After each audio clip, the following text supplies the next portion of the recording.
Comrades, আপনারা জানেন, আমাদের কমরেড গৌতমদাও বলেছে, আমাদের আজকের সভা প্রতি বছরই আমরা আগে রেগুলারলি করতাম। লকডাউনের মধ্যে কোনো কোনো কর্মসূচি একটু ডিস্টার্ব হয়েছে গত বছর। প্রমোদ দাশগুপ্ত মেমোরিয়াল ট্রাস্ট, সেই ট্রাস্টের পক্ষ থেকে আমরা পার্টির পক্ষ থেকে যেরকম অনেকগুলো বিশেষ দিন পরিচালনা করা হয়, সেখানে আলোচনা সভা করা হয়, তেমনি ট্রাস্টের পক্ষ থেকে বিশেষ করে গুরুত্বপূর্ণ 4-5টা কর্মসূচি গ্রহণ করা হয়। প্রমোদ দাশগুপ্ত মেমোরিয়াল লেকচার বা বক্তৃতা, আরেকটা নরেন সেন স্মৃতি বক্তৃতা। 31শে আগস্ট কমরেড নরেন সেনের আসলে জন্মদিন, সেই দিনটাতেই আমরা করতে অভ্যস্ত, কিন্তু 3-4 বছর ধরেই ঠিক এই সময়টাতে খাদ্য আন্দোলনের শহীদ দিবস, তাকে কেন্দ্র করে 31শে আগস্ট কর্মসূচি পড়ে যায়। তারপরেই বড় গণসংগঠনগুলোর অনেকগুলো কর্মসূচি থাকে, তার ফলে এটা একটু দেরি করে করে হচ্ছে কয়েক বছর ধরে। আমরা এবছর যা পরিস্থিতি আছে তাতে খুব বেশি দেরি যাতে না হয়, তার জন্য আমরা এই 16 তারিখ ডেটটা ঠিক করেছি, যেখানে মূলত এই আলোচনাগুলোতে সমসাময়িক রাজনৈতিক, সামাজিক, অর্থনৈতিক বিষয় নিয়ে কিছুটা শিক্ষিত হওয়ার মতো করেই আমাদের কমরেডদের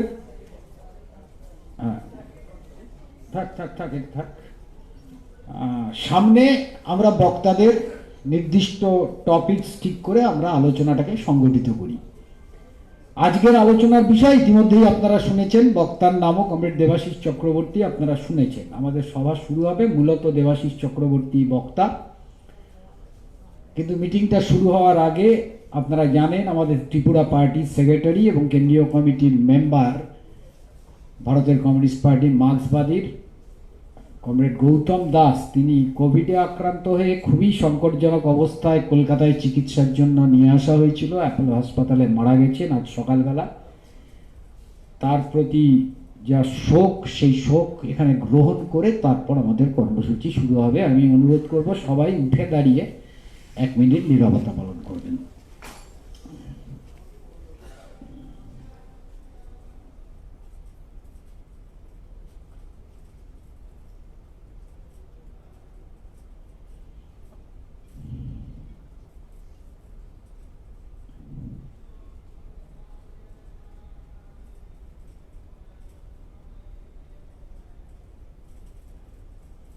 বসুন। আচ্ছা, আর একটা বিষয় শুরুতেই আমরা করে নিই। এই দিনটাতে আমাদের অনেক দিনের চল, আমরা যাদের বক্তা হিসেবে নিয়ে আসি, আমরা প্রমোদ দাশগুপ্ত মেমোরিয়াল ট্রাস্টের পক্ষ থেকে তাকে একটা খুব ন্যূনতম উপহার, এবং উপহার মানে বই, প্রেফারেবলি তাদের প্রয়োজনের বই, সেটা আমরা দিয়ে থাকি। তো এবারে আমরা কমরেড দেবাশিস চক্রবর্তীর সাথে 3-4 দিন আগে কথা বলেছিলাম, একটা বই আমরা এই পরে আর না আগেই আমাদের হাতে তুলে দেবেন। আমাদের ট্রাস্টের সভাপতি আছেন নিরঞ্জন চ্যাটার্জি। বইটার নাম হচ্ছে the story of India's farm crisis, Ram Rao, Jaideep Hardikar. এই জয়দীপ হার্দিকার কি, এটা গৌতম গাঙ্গুলি জানেন? গৌতমদা কোথায়? না, Ram Rao the story of India's farm crisis, এইটা হচ্ছে নাম, আর জয়দীপ হার্দিকার হচ্ছে লেখক। এটা তুলে দেওয়া হবে। বইটা একটু এগিয়ে দিন, বইটা দেবাশিস দেওয়া হবে।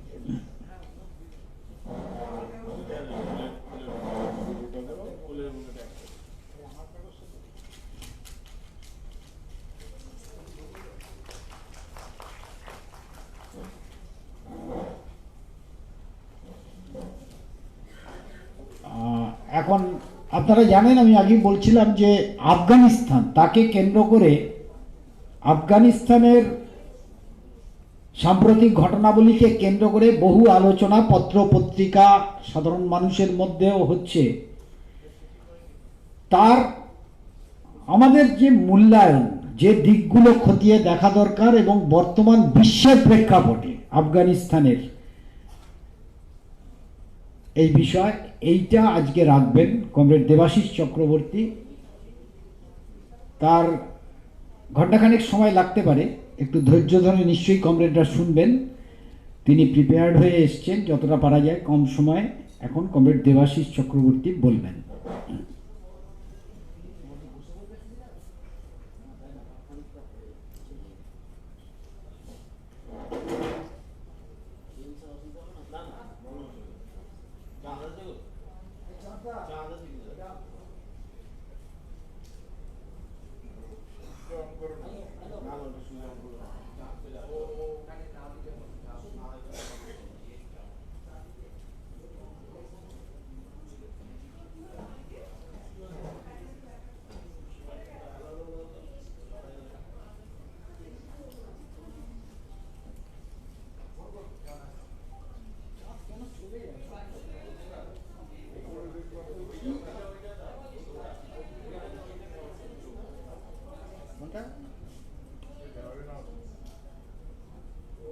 ওখানে সুইচ দিন।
যে কমরেড সভাপতি,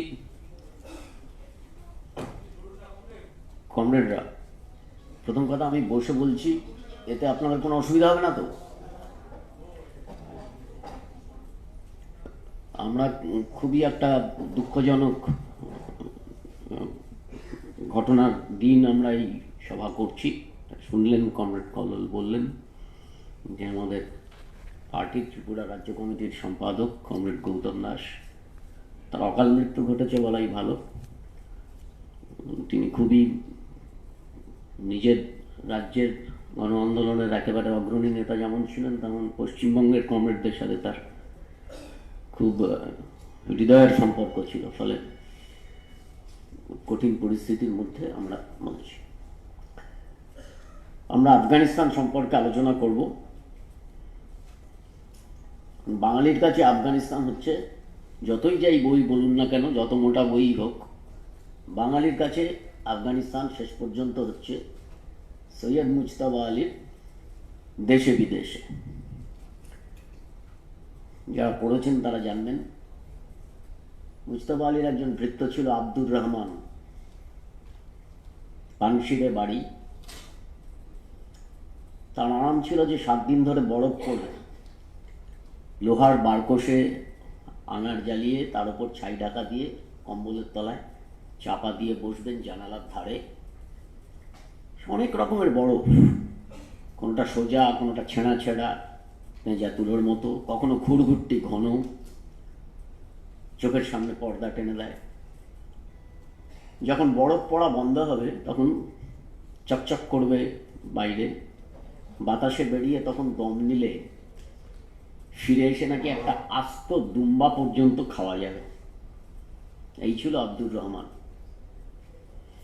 আমাদের মন সেখানে পড়ে আছে। এখন দেখবেন আফগানিস্তানের এইসব ঘটনা শুরু হবার পরে একটা কথা খুব প্রচলিত, যে ওটা নাকি গ্রেভিয়ার্ড অফ এম্পায়ার্স। সাম্রাজ্যের সমাধি। কথাটা ক্লিশে, শুনতে ভালো, কিন্তু অতি কঠোর, ঐতিহাসিকভাবে তত সত্য নয়। পারস্যের দারিউসমান আজকের আফগানিস্তানের অনেকটাই দখল করেছিলেন। আমি যখন ইতিহাস বলবো তখন খানিকটা পিছনে যাব, খানিকটা সামনে আসবো, এইভাবে বলবো। আমরা সকলেই জানি যে খ্রিস্টপূর্ব 330 নাগাদ আলেকজান্ডার এই ভূমি দখল করেছিলেন, ভারতের দিকেও এগিয়েছিলেন, এবং সেলুসিড সাম্রাজ্য প্রায় 2 শতাব্দী ছিল। আলেকজান্ডার অনেকগুলো শহরও তৈরি করেছিলেন, তার মধ্যে একটা আলেকজান্ড্রিয়া, যেটাকে আমরা এখন কান্দাহার নামে ডাকি। আফগান উপজাতিদের ভাষায় গ্রিক ভাষার যথেষ্ট প্রভাবও আছে। কুষাণরা এসেছিল এবং স্থানীয় সংস্কৃতিকে আত্মীকরণ করেছিল। তখন বৌদ্ধ ধর্ম জনপ্রিয়তা পেয়েছিল, ধনীদের হাত ধরেই ধর্ম এসেছিল। গান্ধার শিল্পশৈলী গড়ে উঠেছিল। ওই যে বামিয়ানের যে বিখ্যাত বৌদ্ধ মূর্তি তালিবানরা প্রথম দফায় ভেঙে দিল, সেটা কুষাণ আমলে নির্মিত কিনা তা নিয়ে অবশ্য বিতর্ক আছে। কেউ বলে অনেকে ধাপে ধাপে গড়ে উঠেছে। এভাবেই আসলে অনেকে এসেছে এবং অনেকেই আফগানিস্তানে সাম্রাজ্য বিস্তার করেছে। এটা গ্রেকো ব্যাকট্রিয়ান থেকে সাসানিয়ান, মৌর্য, গজনভি, সাফাইদ, অনেক রকম। 4র্থ এবং 6ষ্ঠ শতাব্দীর মধ্যে আফগানিস্তানে যে হিংসাত্মক রাজনৈতিক উত্থান পতন ঘটে, তার বিশদ বিবরণে যেতে 2 ঘন্টা সময় লাগবে, যাচ্ছি না। গুরুত্বপূর্ণ সমাজ কাঠামোর পরিবর্তন হচ্ছে 4র্থ থেকে 6ষ্ঠ শতাব্দীর মধ্যে দাস প্রধান বদলে সামন্ততন্ত্র জায়গা নিয়ে নেয়। সমাজ কাঠামোর একটা পরিবর্তন হতে থাকে। এবং আমরা জানি যে 13শ শতাব্দীতে ওখানে মঙ্গল শাসন, চেঙ্গিস খান, তারপর তৈমুরের সময় একটা খুব ইন্টারেস্টিং ঘটনা ঘটে যে অনেক আফগান অভিবাসন করে চলে আসেন ভারতের দিকে, এবং তারা ভারতে সুর ও লোদি বংশের জন্ম দেন। আমি খুব তাড়াতাড়ি বলছি, ইচ্ছাকৃত। 1504 বাবর যান, বাবর কাবুল দখলও করেন। পানিপথের যুদ্ধের সময় বাবরের বাহিনী তো আফগানরা ছিল, আর যাদের বিরুদ্ধে তিনি লড়াই করছিলেন লোদিরাও আফগান ছিল। আফগানিস্তান বাবরের সাম্রাজ্যের অধীন ছিল। বাবরের সঙ্গে কাবুলের একটা নারীর টান ছিল, খুব ভালোবাসতেন শহরটাকে। সময় নেই, তাই বাবরনামা থেকে খুবই আকর্ষণীয় সব গল্প আছে। কোন কিশোরী নাকি পাঁচিলের ওপার থেকে ফুল ছুঁড়েছিল, সারা জীবন আর ভোলেনি। হুমায়ুনের জন্ম কিন্তু কাবুলে, বাবরের সমাধি কাবুলে, সেও তার ইচ্ছা অনুযায়ী। কাজে সাম্রাজ্যের সমাধি ক্ষেত্র, গ্রেভিয়ার্ড অফ এম্পায়ার্স, এই সংক্রান্ত ধারণাটা ঠিক নয়। আসলে এই সংক্রান্ত ধারণাটা হয়েছিল ব্রিটিশরা আফগানিস্তানকে ঠিক কবজা করতে পারেনি তখন থেকে। 1842-এ প্রথম অ্যাংলো আফগান যুদ্ধ হয়। ব্রিটিশ ভাষ্য ইতিহাসে যে পশ্চাদাপসরণ করার সময় ব্রিটিশরা গান্দামাক বলে একটা জায়গায় প্রায় 5000 ব্রিটিশ এবং ভারতীয় সেনা, যারা ভারত থেকে গিয়েছিল, ইস্ট ইন্ডিয়া কোম্পানি কিন্তু মনে রাখবেন, এবং প্রায় 12,000 অসামরিক ব্যক্তি যারা ব্রিটিশদের সাথেই ফিরছিল, তারা নিহত হন। তদানীন্তন ব্রিটেন এই ঘটনা খুব আলোড়নও ফেলেছিল। তবে যে কথা ইতিহাসে অনুচ্চারিত থাকে যে কয়েক মাস পরেই ব্রিটিশরা একটা রিট্রিবিউশন করে, একটা প্রতিশোধের জন্য বাহিনী পাঠায়। তারা কাবুল পর্যন্ত যাওয়ার পথে প্রায় প্রত্যেক শহর, গ্রাম, জনপদ ধুলোয় মিশিয়ে দেয়, লুট করে, কাবুল ধ্বংস করে এবং কাবুলের বিখ্যাত 4টা বাজার গুঁড়িয়ে দেয়। কেউ হয়তো মনে করতে পারেন যে সিপাহী বিদ্রোহের পরাজয়ের পর ব্রিটিশরা ঠিক একই কাজ করেছিল দিল্লিতে এবং পরে লখনৌতে।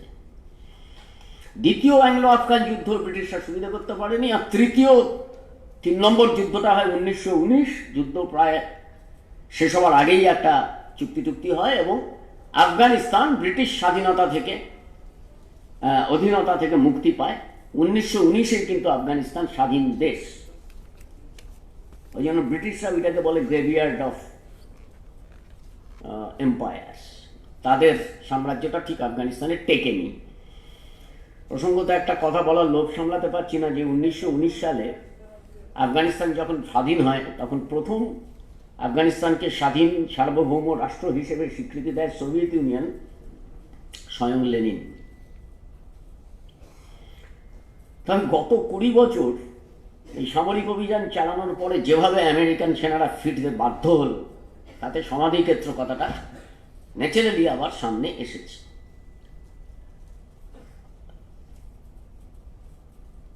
আরবরা আসার পর আফগানিস্তানে ইসলাম আসে। আরবদের তরফে ইসলাম চাপিয়ে দেওয়ার একটা প্রবণতা ছিল, কিন্তু আফগানিস্তানে ইসলাম প্রাতিষ্ঠানিক ইসলামের ধাঁচে নির্মিত হয়নি। কেন হয়নি? কারণ উপজাতি ও যাযাবর সত্তা সহ আফগানিস্তানের জনজাতি এই রাষ্ট্রীয় ইসলামের আহ্বানে তেমন সাড়া দেয়নি। বরং ইসলামের যে শাখাগুলো সরল জীবনযাপনের প্রচার করে, যেগুলো এস্টাবলিশমেন্ট বিরোধী, কর্তৃত্ব বিরোধী, তারাই আফগান জনগণের মধ্যে জনপ্রিয়তা পেতে থাকে। তার একটা বড় প্রমাণ হচ্ছে যে উমাইদদের বিরুদ্ধে আব্বাসিদদের যে বিদ্রোহ, তাতে আফগান জনগণ যোগ দিয়েছিল। আব্বাসিদরা সামাজিক সমতার কথা বলতো, জমি সম্পত্তির আত্মরক্ষার কথা বলতো। অ্যারাউন্ড 750 খ্রিস্টাব্দে আব্বাসিদরা যখন ক্ষমতায় এলো, তখন জমির সামন্ততান্ত্রিক কেন্দ্রীভবন হয়ে গেছে। আমরা যতক্ষণ পর্যন্ত এই আর্থ সামাজিক পরিবর্তনগুলোকে ধরতে না পারবো, আমরা আজকের আফগানিস্তানকেও ধরতে পারবো না, ধীরে যাব। এবং সুন্নি যে ধারা ইসলামের, ততক্ষণে তা সামন্ত প্রভুদের মতাদর্শ হয়ে উঠেছিল। সুন্নি ধারা সম্পর্কে আমার কিছু বলার আছে। 4টে ধারা মূলত: হানিফি, সৈকি, হানাবলি, মালিকি। আফগানরা বেশিরভাগই হচ্ছে হানিফি ধারা, যাদের সহিষ্ণুতা তখন তুলনামূলকভাবে বেশি ছিল। স্থানীয় আইন কানুন, ওরা বলে জাহানদারি, মানে যে যাহাতে আছো, যে স্থানে আছো, তার যে নিয়ম কানুন, সেটা ঢোকানোর সুযোগ বেশি ছিল। আবার একই সঙ্গে প্রাক ইসলাম আফগান সমাজের যে পিতৃতন্ত্র ছিল, প্যাট্রিয়ার্কি, তার ঐতিহ্য এই হানিফি ধারার জন্য আকৃষ্ট করেছিল। এই হানিফি ধারা সম্পর্কে আমরা পরে আরেকবার একটু বলবো, যখন আমরা তালিবানদের কথা বলবো। 851 খ্রিস্টাব্দে খলিফা, আরবের খলিফা, সুন্নি মতবাদকে রাষ্ট্রীয় ইসলাম বলে ঘোষণা করলেন। এটা কিন্তু আফগান জনগণের একটা বড় অংশ মেনে নেয়নি। প্রত্যুত্তরে সুফি ইসলাম শান্তি, সহিষ্ণুতা, সমন্বয়ের প্রচার করত, এবং তাই দারিদ্র্যপীড়িত আফগানদের প্রবলভাবে আকর্ষণ করেছিল। অনেক উত্থান পতনের পরেও কিন্তু সুফিরা টিকে ছিল আফগানিস্তানে এবং সংলগ্ন আজকের পাকিস্তানের মধ্যে যে এলাকাগুলো আছে সেখানে। আপনারা জানেন যে আমাদের সবচেয়ে ভালো সুফি গানগুলো ওখান থেকে হয়েছে। আমি অনেক উদাহরণ দিতে পারি, বাবা বুলে শাহ, তার গান ইত্যাদি। নামাদাম মাস্তাকলান্দার তো সকলেই শুনেছেন, ভালো করে শুনে দেখবেন যে গানটার মধ্যে কিভাবে সমন্বয়ের ধারা আছে। সামন্ততন্ত্র অসমভাবে বেড়ে উঠছিল, আর উপজাতি সম্পর্ক ক্রমশ বিপর্যস্ত হচ্ছিল। কিন্তু উপজাতি, ট্রাইবস এবং জনগোষ্ঠীগত, এথনিক, এই বিশ্লেষণ ছাড়া আফগানিস্তানকে বোঝা যাবে না। সবচেয়ে বড় জনগোষ্ঠী এখনো এথনিক গ্রুপ হচ্ছে পাশতুনরা। তারা সুলেমান পর্বত থেকে নেমে এসেছিল, মূলত চেঙ্গিস খান তৈমুরের নৈরাজ্য, তার জন্য। এরা ছিল যাযাবর, আধা যাযাবর, পূর্ব ইরানীয় ভাষার সঙ্গে মিশে এই পাশতো ভাষায় তারা কথা বলে, এখন যে ভাষাটায় কথা বলে। পরে তারা সারা আফগানিস্তানে ছড়িয়ে পড়ে। অনেক জায়গায় বলা হয় যে আফগানিস্তানের সমস্ত সম্পদের মালিক হচ্ছে পাশতুনরা, কথাটা অর্ধসত্য। তাদের মধ্যে ধনী দরিদ্রের যথেষ্ট পার্থক্য ছিল, আছে।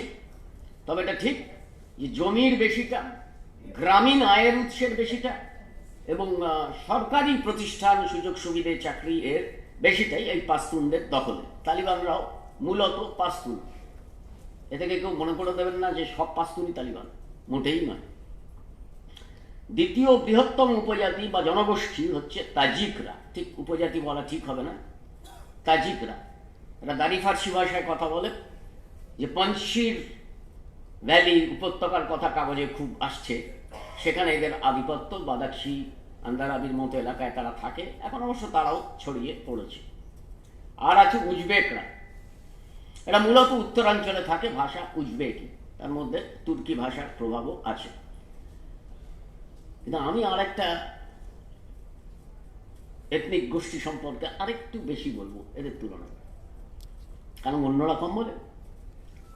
10-12% সংখ্যালঘু, এদেরকে বলে হাজারা। এরা প্রধানত আফগানিস্তানের মধ্যাঞ্চলে থাকে।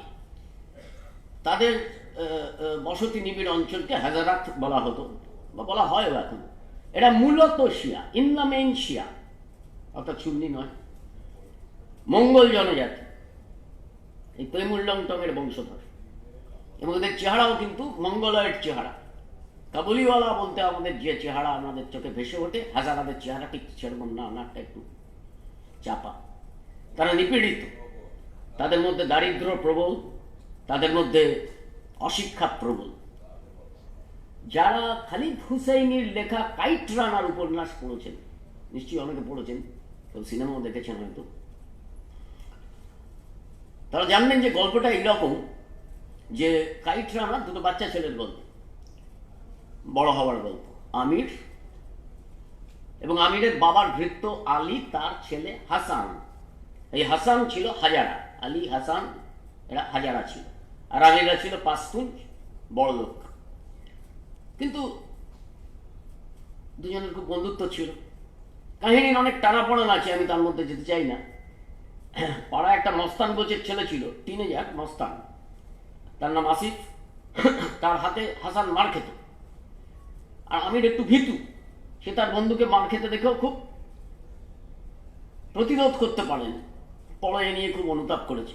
এই আসিফকে আমরা বলতে শুনেছি যে আফগানিস্তান পাস্তুনদের ভূমি। উপন্যাসের মধ্যে আমরা প্রকৃত আফগান, এই নাক মোচারা মানে হাজারারা আমাদের দেশকে দূষিত করছে। গল্পের টানে এই আসিফ পরে তালিবান হয় এবং আমিররা দেশ ছেড়ে চলে যায়। আমিরদের বাড়ি রক্ষা করে হাসান, সে রক্ষা করতে গিয়ে সে নিহত হয়। আরও পরে জানা যায় যে হাসান আসলে হাজারা নয়, আমিরের বাবারই সন্তান। আমিরের বাবার ভৃত্য আলীর যে সুন্দরী স্ত্রী, তার গর্ভে আমির বাবারই পুত্র, মানে বৈমাত্রেয় সহোদর। এই হাজারারা খুবই নিপীড়িত, খুবই অত্যাচারিত আফগানিস্তানে এবং পাকিস্তানে। এরাই অ্যাকচুয়াল মাইনরিটি আফগানিস্তানে। তালিবানরা এই যে পুনরায় ক্ষমতা দখল করলো, তা হাজারারা আক্রান্ত হবে বলে আশঙ্কা করবার কারণ আছে। আমি 4টে জনজাতির কথা আপনাদের বলেছি। 9-এর দশকে যে তথাকথিত মুজাহিদিন, তাদের মধ্যে যে বিভাজন ছিল, তারও প্রধান কারণ ছিল জনজাতিগত বিভাজন। কেউ পাস্তুন, কেউ উজবেক, কেউ তাজবি, ইত্যাদি। এই যে সামন্ততান্ত্রিক সম্পর্কের কথা আমি বলছিলাম, বিশেষ করে গ্রামে, তার কাঠামোটা মোটামুটি এইরকম যে গ্রামের প্রধানকে বলে মালিক, আমাদের মোড়লের মতো অনেকটা। জল এবং অন্যান্য সম্পদের দায়িত্বপ্রাপ্ত। কেন জল খুব ইম্পর্টেন্ট সেটা নিশ্চয়ই গুগল দেখেই বুঝতে পারছেন। তাদের বলে মিরাব, এবং যারা ধর্মীয় শিক্ষক তাদের বলে মোল্লা। এবং বড় জমির মালিকরা তারা একই সঙ্গে মালিক এবং মিরাবের কাজ করে, মানে গ্রামের প্রধানেরও কাজ করে, সম্পদ বন্টনেরও কাজ করে। আর আছে জিগরা, অনেকটা পঞ্চায়েতের মতো, একসঙ্গে বসে নানা বিষয়ে সিদ্ধান্ত নেয়। এই নয় যে এই গোটা কাঠামোটা এই 2021 সালে অক্ষত থেকে গেছে, আবার এও নয় যে 2021 সালে এই কাঠামোটা ভেঙে গেছে। ভাঙেনি। এটা এই সময়কালে ঘটনাবলীর একটা অন্যতম কারণ। আমরা পরে সেটা 2-1 লাইন হয়তো বলবো। এখানে একটা কথা বলে রাখা দরকার যে আফগানিস্তানে যখন 1919-এ স্বাধীন হচ্ছে আফগানিস্তান, আমানুল্লাহ খানের সময়, খেয়াল করে দেখবেন যে দেশে বিদেশে হচ্ছে আমানুল্লাহ খানের রাজত্বের সময়ের লেখা। তখন অল্প হলেও জাতীয় বুর্জোয়াদের জন্ম হয়েছে, আফগানিস্তানে পুঁজির অনুপ্রবেশ ঘটেছে। কিন্তু গত 20 বছরে মার্কিন দখলদারির সময়ে যেরকম পুঁজির বিকাশ আশা করা গিয়েছিল, তা কিন্তু হয়নি, আদৌ হয়নি। কাবুল, মাজারি শরীফ, জালালাবাদ, এরকম 2-1টা বড় শহরে কিছু পুঁজিকেন্দ্রিক বিকাশ হয়েছে, নতুন মধ্যবিত্ত শ্রেণীর জন্ম হয়েছে। কিন্তু শহরের পাঁচিল টপকে তা কিন্তু দেশ জুড়ে ছড়িয়ে পড়েনি। আফগানিস্তানের পুঁজিবাদের বিকাশে আমেরিকা কোনো ভূমিকা নেয়নি। এটা খুব গুরুত্বপূর্ণ ব্যাপার। এখন বাইডেন বলছে যে আমরা ওখানে নেশন বিল্ডিং করতে যাইনি, ঠিক, কিন্তু অনেকে মনে করেন যে আফগানিস্তানে গত 20 বছর মার্কিন সেনারা থাকায় বা মার্কিন মদতপুষ্ট সরকার থাকায় সেখানে ক্যাপিটালিজমের অনেক বড় বিকাশ ঘটেছে। না, ঘটেনি। আফগানিস্তানের যুদ্ধেরও একটা শ্রেণী চরিত্র আছে। এ কারণে দেখবেন কি খুব মজা যে এই যুদ্ধের দুদিকে, অর্থাৎ যারা আমেরিকান সেনা তাদের ঠিকাদার ওয়ারলর্ড, জানেন তো যুদ্ধটা কন্ট্রাক্টরদের দিয়ে দিয়েছিল। যতটা আমেরিকানরা লড়তো তার থেকে কন্ট্রাক্টররা বেশি লড়তো, কন্ট্রাক্টর ওয়ারলর্ড। তারা তাদের দিকে যারা ছিল তাদেরও অধিকাংশ যুবক, বেকার যুবক, আর তাদের বিরুদ্ধে যারা লড়ছিল, অনেকে গোপনে লড়ছিল, অনেকে সংঘর্ষে লড়ছিল, তারাও গরিব লোক। এই ক্লাস ওয়ার হয়েছে, class character of this war. এই যে গত 20 বছরে খুব মজা যে আফগানিস্তানে আসলে দুপক্ষেই বেকার দরিদ্র যুবকরা নিজেদের মধ্যে সংঘর্ষে লিপ্ত হয়েছে। মার্কিন সামরিক অভিযানে আক্রান্তরা দলে দলে যোগ দিয়েছে তালিবানে। পরে আমরা দেখবো যে কেন তালিবান শক্তিশালী হলো, এগুলো বলতে বলতে যাচ্ছি আর কি। মার্কিন নজরদারির বাইরে অথবা মার্কিনরা সচেতন থাকা সত্ত্বেও তারা এটা ঠেকাতে পারেনি। এবার আমাদের একটা লাফ দিতে হবে, ঘন্টা বাঁধা আছে, একটা লাফ দিতে হবে। একদম এক লাফে আমরা 1970-এর দশকে চলে আসি।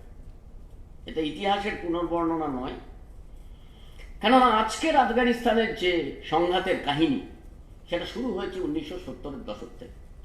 1960-এর দশকে মধ্যভাগ থেকে আফগানিস্তানে বামপন্থী আন্দোলন শক্তিশালী হতে থাকে।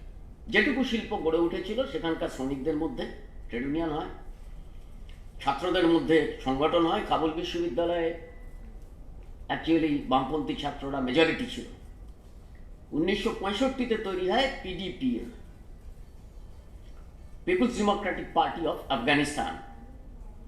সাম্রাজ্যবাদ ও সামন্তবাদ বিরোধী মোর্চা গঠন এবং জাতীয় গণতান্ত্রিক সরকার গঠন। আমি আবার বলছি, সাম্রাজ্যবাদ ও সামন্তবাদ বিরোধী মোর্চা গঠন এবং জাতীয় গণতান্ত্রিক সরকার গঠন, এই ছিল পিডিপি এর লক্ষ্য। কমিউনিস্টরা এর মধ্যে ছিলেন। তখন যিনি রাজা ছিলেন দাউদ খান, ততদিনে তিনি কিং, বাদশাহ নন। তিনি সংস্কারের কিছু উদ্যোগ নিয়েছিলেন, এটা ঠিক। কমিউনিস্টরা তার সরকারে যোগও দিয়েছিল, কিন্তু ক্রমশ দাউদের পথ বদলে যেতে থাকে। পুরনো যে ধনী অভিজাত তাদের নিয়ন্ত্রণে চলে যান এবং একসময় মন্ত্রিসভা থেকে কমিউনিস্ট মনোভাবাপন্ন মন্ত্রীদের তিনি তাড়িয়েও দেন। ইসলামী গোষ্ঠীগুলোর সঙ্গে তার ঘনিষ্ঠতা বাড়ে, ট্রেড ইউনিয়ন গঠনের অধিকার কেড়ে নেওয়া হয়। দাউদ নিজে ক্রমশ স্বৈরাচারী হতে থাকেন এবং ভয়ঙ্কর অর্থনৈতিক দুর্নীতি চলতে থাকে। জনগণের মধ্যে গভীর বিক্ষোভ তৈরি হয়। 1978-এর এপ্রিল বিপ্লব বলে আফগানিস্তানের ইতিহাসে একটা মাইল ফলক।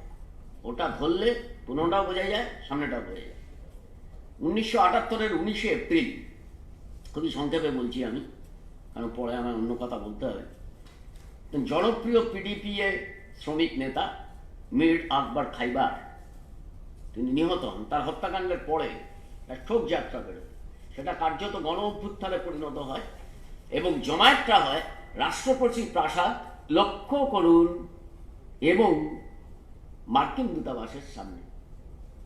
অর্থাৎ খেলা শুরু হয়ে গেছে, আর আফগানিস্তানের জনগণ বুঝতে শুরু করেছে কে এইসব খুন খারাপির পিছনে আছে। দাউদ সেই জনসমাবেশকে উপেক্ষা করে পিডিপিএ নেতৃত্বকে গ্রেফতার করে। তার ফলে ভয়ঙ্কর অবস্থা দাঁড়ায় এবং 27শে এপ্রিল সামরিক বাহিনীর একাংশের সহযোগিতায় কাবুলের জনতা অভ্যুত্থান ঘটায়। দাউদ ক্ষমতাচ্যুত হন। জাতীয় গণতান্ত্রিক বিপ্লবী কাউন্সিল সেটা তৈরি হয়, তার হাতে ক্ষমতা অর্পিত হয় এবং এই প্রথম আফগানিস্তানের নাম হয় ডেমোক্রেটিক রিপাবলিক অফ আফগানিস্তান, অর্থাৎ গণতান্ত্রিক আফগানিস্তান সাধারণতন্ত্র। এই প্রথম বিপ্লবী কাউন্সিল থেকে যে সরকার গঠন করা হয় তার প্রধানমন্ত্রী হন নূর তারাকি, উপপ্রধানমন্ত্রী হন বারবাক কারমাল। বিপ্লবী পরিষদ রাজ পরিবারের সমস্ত সম্পত্তি বাজেয়াপ্ত করে, ভূমি সংস্কারের কাজ শুরু করে এবং প্রায় 3 লক্ষ কৃষক উপকৃত হন। বৃহৎ জমিদারদের জমির দায় বাজেয়াপ্ত করে তা বন্টন করা হয়। কিন্তু দ্বন্দ্ব চলতে থাকে, সরকারের মধ্যেও দ্বন্দ্ব ছিল। 1979 একটা প্রতিবিপ্লবী শক্তি, সেটা হাফিজুল্লাহ আমিনের নেতৃত্বে ক্ষমতা দখল করে। এই সময় মুজাহিদিনরা তারা সংগঠিত হয়, যাদের সম্পর্কে এবং তৎপরতাও বাড়ে, যাদের সম্পর্কে আরেকটু বিশদে আমি পরে বলবো। সরকার সংকটে ফেলে দেওয়া হচ্ছে। এই অবস্থায় সোভিয়েত আফগান মৈত্রী চুক্তির ভিত্তিতে সোভিয়েতের একটা ছোট সেনাদল, বেশ ছোট সেনাদল আফগানিস্তানে উপস্থিত হয়। একেই সোভিয়েত আগ্রাসন বলে চালানো হয়েছে এবং এখনো চালানো হয়। পশ্চিমী ভাষ্যকাররা চিহ্নিত করে আসছেন যে সোভিয়েত তার পুতুল সরকার বসিয়েছে। কিন্তু কেন সেই সেনাদের আসতে হয়েছিল? যখন সরকারের টালমাটাল চলছে, তখন বারবাক কারমাল প্রধানমন্ত্রী হন। তার আমলে, লক্ষ্য করুন, তার আমলে আফগানিস্তান যা দেখেনি তা দেখতে শুরু করে। আপনাদের নিশ্চয়ই খেয়াল পড়বে যে এটা 1979, 80, 78, 79, 80 এই সময়, ঠিক যে সময় পশ্চিমবাংলায় বামফ্রন্ট সরকার ভূমি বন্টন করছে, বর্গাদারদের অধিকার দিচ্ছে, আফগানিস্তানেও ঠিক সেই রকম ভূমি সংস্কার হচ্ছে, চাষিরা অধিকার পাচ্ছে। এই প্রথম সমানাধিকার ডিক্লেয়ার্ড হয়। এই যে আমি বলছিলাম উপজাতিদের মধ্যে ভাগ, জনগোষ্ঠীগুলোর মধ্যে বিভাজন, সেটার বদলে কনস্টিটিউশনাল ইকুইটি সেটা তৈরি হয়। ধর্মাচরণের স্বাধীনতা হয়, ইসলামিক রাষ্ট্র নয়। সর্বজনীন শিক্ষা হয়, নারী শিক্ষা হয়। আফগানিস্তানের সামন্ততান্ত্রিক কাঠামো থেকে মেয়েদের বের করে এই স্কুলে কলেজে আনা একটা বিপুল বিপ্লব। এমনিতে কেউ যদি বাধাও না দেয়, নারীদের সমানাধিকার ঘোষিত হয় এবং তা প্রয়োগ হতে শুরু করে। গোটা দুনিয়া দেখে যে আফগানিস্তানের নারীরা বদলে গেছে, তাদের পোশাক আশাক সব বদলে গেছে। তারা সমাজতান্ত্রিক অভিমুখী কিছু নীতি নিতে থাকে এবং বারবাক কারমালের সরকার ছিল সাম্রাজ্যবাদ বিরোধী সরকার। এটা খুব ইম্পর্টেন্ট ব্যাপার। অর্থাৎ মুদ্রা বাংলা কথা মার্কিন বিরোধী সরকার। এই কারমালের সময় থেকে মুজাহিদিনদের তৎপরতা শুরু হয় সরকারটাকে ফেলবার জন্য। মোহাম্মদ নাজিবুল্লাহ 1986 থেকে 1992 রাষ্ট্রপতি ছিলেন, অনেকেই তার নাম শুনেছেন। তিনি চেষ্টা করেছিলেন একটা ন্যাশনাল রিকনসিলিয়েশনের, যাতে সব মিটমাট হয়। মুজাহিদিনদের সঙ্গে আলোচনাও করেছিলেন, কিন্তু লাভ হয়নি। সংঘর্ষ তীব্র আকার নিতে থাকে। 1988-তে জেনিভা চুক্তি স্বাক্ষরিত হয়। এখানে পাকিস্তান একটা রোল প্লে করে। আফগানিস্তান, পাকিস্তান, আমি ডিটেলে যাচ্ছি না। কিন্তু জেনিভা চুক্তির একটা শর্ত ছিল যে সোভিয়েতরা সেনা প্রত্যাহার করে নেবে বাই 1989, এবং সোভিয়েত সেনা প্রত্যাহার করতেই আফগানিস্তানে শুরু হয়ে যায় বিভিন্ন তথাকথিত মুজাহিদিন গোষ্ঠীগুলোর মধ্যে সংঘর্ষ, রক্তপাত যা চলছে। পরে জানা গেছে মিখাইল গর্বাচেভ তার পার্সোনাল উপদেষ্টাকে বলেছিলেন সোভিয়েত সেনা সরিয়ে নিলে আফগানিস্তান রক্তপাতে ডুবে যাবে। কিন্তু মিখাইল গর্বাচেভ তখন নিজে কমিউনিস্ট পার্টি এবং সোভিয়েত ইউনিয়ন সহ ডুবতে বলেছে। নিজেকে ডোবাচ্ছেন, গোটা সোভিয়েত ইউনিয়নটাকে ডোবাচ্ছেন। এমনি এমনি হয়নি, সময়টা বুঝুন। 89 যখন থেকে সোভিয়েত সেনা প্রত্যাহার হচ্ছে। সোভিয়েত সেনা প্রত্যাহারের পরেও কিন্তু নাজিবুল্লাহ সরকার টিকেছিল, প্রায় 3 বছর টিকেছিল। 92-এর মে মাসে নাজিবুল্লাহ পদত্যাগ করেন। যা পরিস্থিতি দাঁড়ায়, তিনি সরকার চালাতে পারছিলেন না, পদত্যাগ করেন, রাষ্ট্রসংঘে আশ্রয় নেন এবং তাকে হত্যা করবার জন্য খুঁজে বেড়ানো হচ্ছিল। বাই দ্য ওয়ে, একটা কথা বলে রাখতে পারি, তিনি অনেক দেশের কাছে আশ্রয় চেয়েছিলেন, পলিটিক্যাল অ্যাসাইলাম, রিফিউজি হিসেবে। তার মধ্যে একটা দেশে আমরা থাকি। রিফিউজ করা হয়, কিন্তু তখনই রিফিউজ করা হয়। নাজিবুল্লাহকে ভারতে শরণার্থী হতে দেওয়া হয়নি। তিনি, এটা ইন্টারেস্টিং এই জন্য যে নাজিবুল্লাহর মেয়েরা এখানে পড়ে, তখন স্কুলে পড়তো। এখন তারা বাইরে থাকে, একজন ভারতেই থাকে, একজন সুইজারল্যান্ড থাকে। আপনারা খেয়াল করে দেখবেন যে যেদিন আফগানিস্তানে এইসব ঘটনা শুরু হলো এই সাম্প্রতিককালে, সেদিন তাদের একজন হিলা মির্জিবুল্লাহ, বড় মেয়ে, তার একটি কথোপকথনের ভিত্তিতে লেখা, সেটা গণশক্তি পত্রিকায় প্রকাশিত হয়েছে। হিলা সুইজারল্যান্ডে থাকেন। নাজিবুল্লাহকে শেষ পর্যন্ত আশ্রয় দেওয়া হয় রাষ্ট্রসংঘের দপ্তরে, ওখানে কাবুলে। কিন্তু ওখান থেকে তাকে টেনে বার করে তাকে এবং তার ভাই শাকুর আহমদজাদি নৃশংসভাবে হত্যা করা হয়। নৃশংসভাবে, তার বর্ণনা দেওয়ার দরকার পড়ে না। মারা হয়, অঙ্গচ্ছেদ করা হয়, লরির গায়ে আটকে দেওয়া হয়, রাস্তা দিয়ে হিঁচড়ে নিয়ে যাওয়া হয় এবং অবশেষে ট্রাফিক লাইট পোস্টে তাদের ঝুলিয়ে দেওয়া হয়। একটা ধারণা করা হয় এখনো পর্যন্ত যে তালিবানরাই তাদের খুন করেছিল, তবে সেটা ধারণাই, সেটা এখনো পর্যন্ত খুব তথ্যভিত্তিক প্রমাণ পাওয়া যায়নি যে তালিবানরাই তাকে খুন করেছিল কি না। বস্তুত নাজিবুল্লাহর পরিবার আজও দাবি করে যে ওই ঘটনার তদন্ত হোক। 20 বছর ধরে আমেরিকান সেনা এবং আমেরিকান মদতপুষ্ট সরকার ওখানে ছিল, তারা কোনো তদন্ত করেনি। উপরন্তু আমি আপনাদের জানিয়ে রাখি, পিডিপিএ এবং নাজিবুল্লাহ পরে বাতান পার্টি বলে একটা পার্টি তৈরি করেছিলেন, সেই পার্টি এবং কমিউনিস্টদের এই 20 বছরে রাজনৈতিক দল হিসেবে কোনো স্বীকৃতি বা নথিভুক্ত করতে দেয়নি এই 20 বছরে। এখন কারা তৈরি করলো এই তথাকথিত মুজাহিদিন? পরে আমরা যাদের সন্ত্রাসবাদী বলেই চিহ্নিত করছি। 1979 থেকে মুজাহিদিন তৈরি করতে শুরু করে আমেরিকা। মার্কিন নিরাপত্তা উপদেষ্টা ছিলেন তখন এনএসএ জিভনিউ ব্রেজনেস্কি, খুব বিখ্যাত। উনি অনেকগুলো মার্কিন রাষ্ট্রপতির নিরাপত্তা উপদেষ্টা ছিলেন। তার তত্ত্বই ছিল যে শুধু আফগানিস্তানে নয়, মধ্যপ্রাচ্য সহ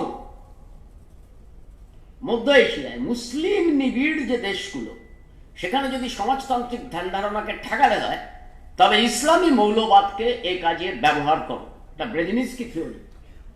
এবং আমেরিকার এন্টায়ার এস্টাবলিশমেন্ট এই তত্ত্ব ফলো করেছে। আজকে পাই দেখবেন র্যাডিক্যাল ইসলাম বলে একটা শব্দ শোনা যায়, চরমপন্থী ইসলাম, র্যাডিক্যাল ইসলাম। এবং পশ্চিমীরা, বিশেষ করে মার্কিন তাত্ত্বিকরা, খুব তার ভয় লাগায়। ভয় লাগানোর কিছু কারণও আছে, সন্ত্রাসবাদের উৎসও তা হয়ে উঠেছে। অথচ এই র্যাডিক্যাল ইসলাম তৈরি করেছে আমেরিকা। মুজাহিদিনদের অস্ত্র, অর্থ, প্রশিক্ষণ দিয়েছে সিআইএ। আফগানিস্তানের মাটিতে, পাকিস্তানের মাটিতে 1 লক্ষ মুজাহিদিনকে, এই ধরনের র্যাডিক্যাল ইসলামিস্টদের, তাদেরকে ধন্যবাদ, তাদেরকে পৃথিবীর নানা প্রান্ত থেকে আফগানিস্তানে জড়ো করে আমেরিকা। সৌদি ধনীর সন্তান ওসামা বিন লাদেনকে আফগানিস্তানে ডেকে আনে আমেরিকা। কোথা থেকে? না, সুদান থেকে। আমেরিকা ডেকে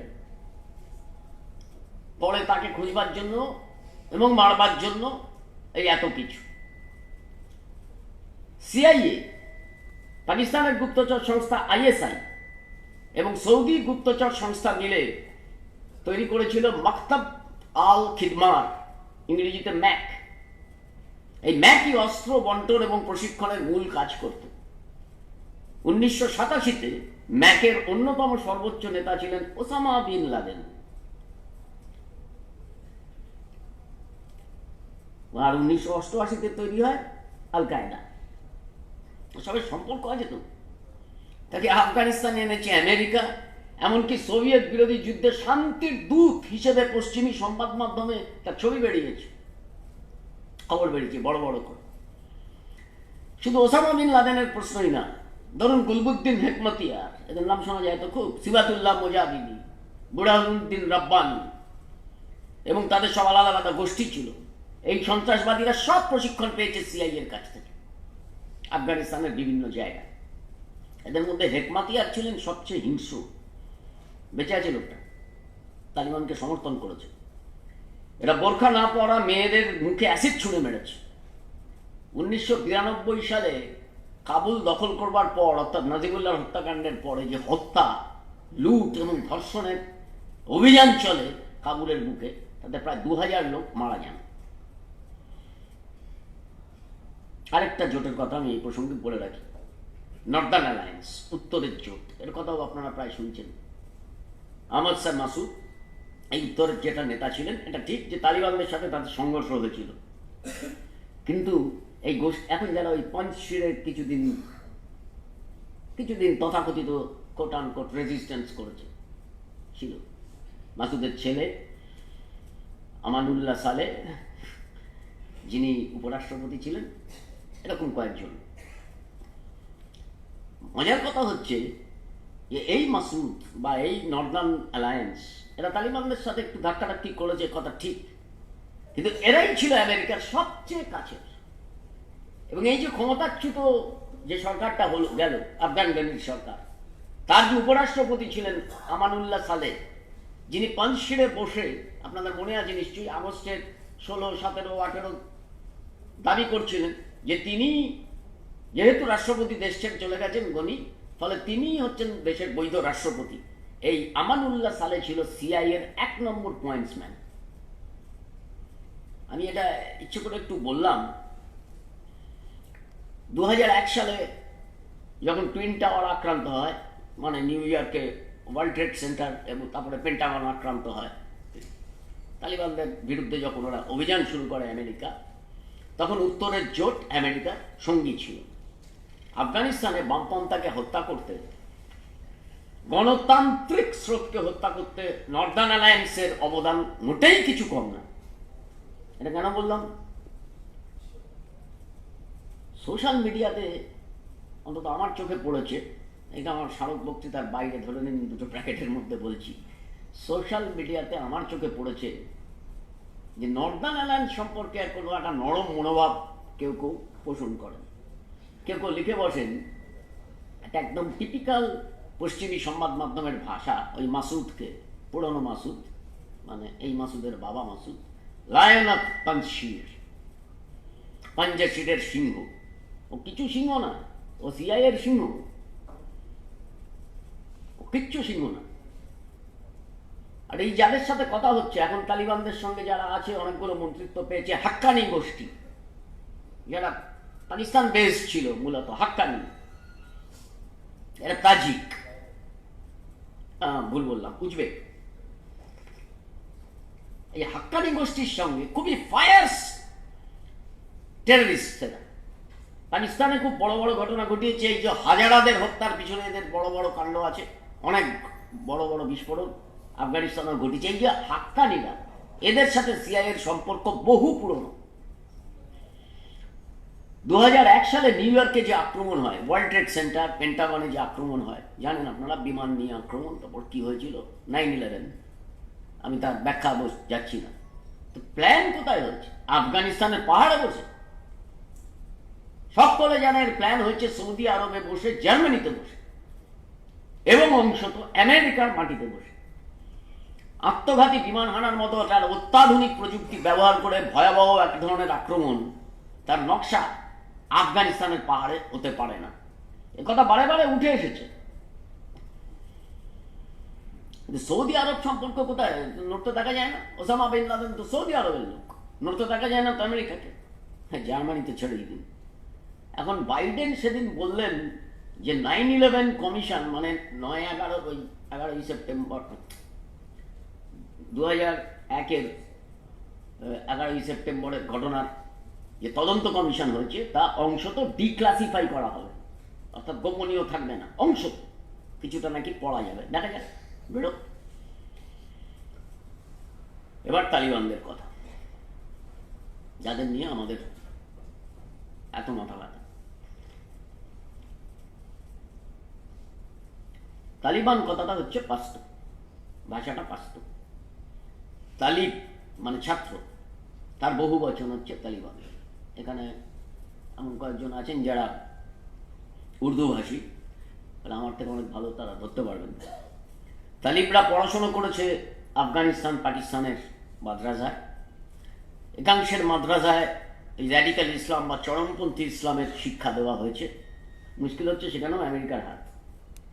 USAID বলে একটা সংস্থা আছে, তারা টাকা দেয়, সেই টাকা মাদ্রাসায় গেছে, আফগানিস্তানের মাদ্রাসায় গেছে, পাকিস্তানের মাদ্রাসায় গেছে। সেই টাকায় চরমপন্থী ইসলামের বই কেনা হয়েছে, সে বই ছাপা হয়েছে আমেরিকায়। আর তালিবানদের অর্থ কোথা থেকে এসেছে? যাদের সাথে আমেরিকার রিজিওনাল অ্যালায়েন্স আছে, সৌদি আরব এবং সংযুক্ত আরব আমিরশাহী, তাদের কাছ থেকে তালিবানরা এই অর্থের জন্য মূলত আল কায়দার ওপর নির্ভরশীল ছিল। ফলে আল কায়দার কথা শুনে তারা কিছু চলতেও বটে। এই তালিবানরা আগে ছিল, কোথায় ছিল আগে? যখন 1970 দশকের শেষ দিকে আমি যখন বলছি যে বারবাক কারমালের বিরুদ্ধে মুজাহিদিনরা লড়াই করছে, এই গ্রুপ সেই গ্রুপ, তখন তালিবানরা কোথায় ছিল? তালিবানরা প্রথমে হিজবে ইসলামী, হরকত ই ইনকিলাবি ইসলামী এইরকম ধরনের গোষ্ঠীর মধ্যে ছিল। পরে মোল্লা ওমর এবং অন্যান্যদের নেতৃত্বে তালিবানরা শক্তিশালী হয়। শক্তিশালী যে হয় এবং খুব ফায়ার্স,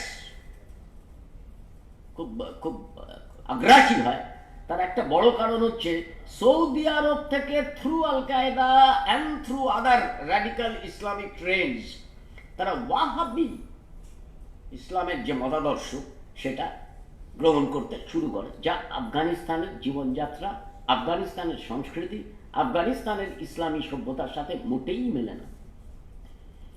এটা 1994 সালে একটা ঝটিকা আক্রমণে, এরকমই ঝটিকা আক্রমণে, যাদের মনে আছে, কান্দাহার দখল করে প্রথমে, তারপর কাবুল শহর সব দখল করে।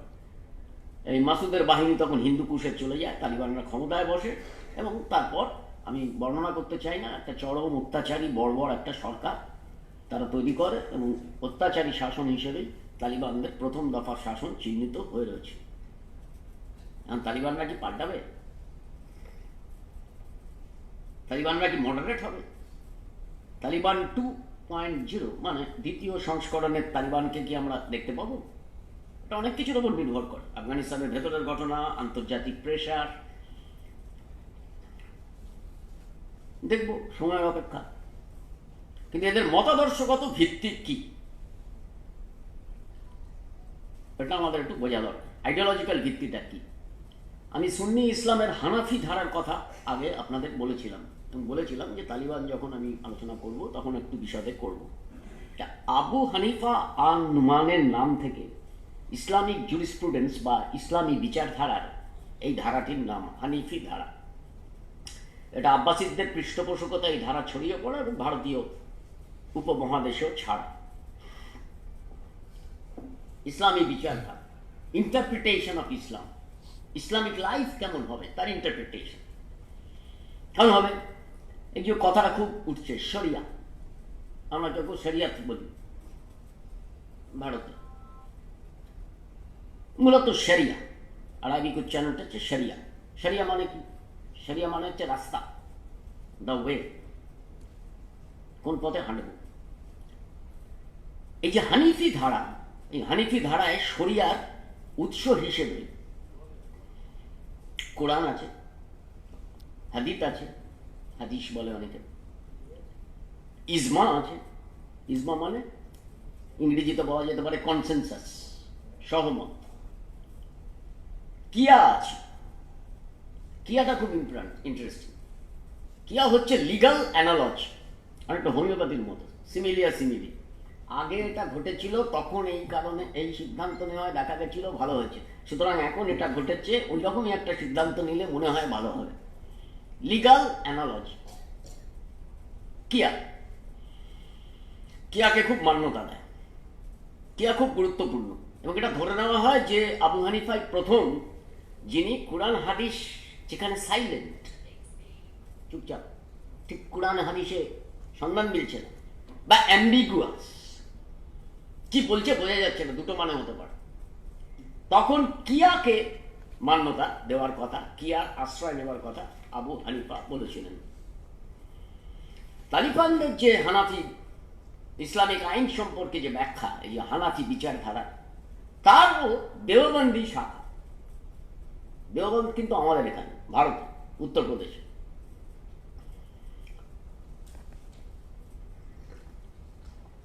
দেওবন্দি শাখা থেকে ওদের এই হানাফি জুরিসপ্রুডেন্স তৈরি হয়েছে।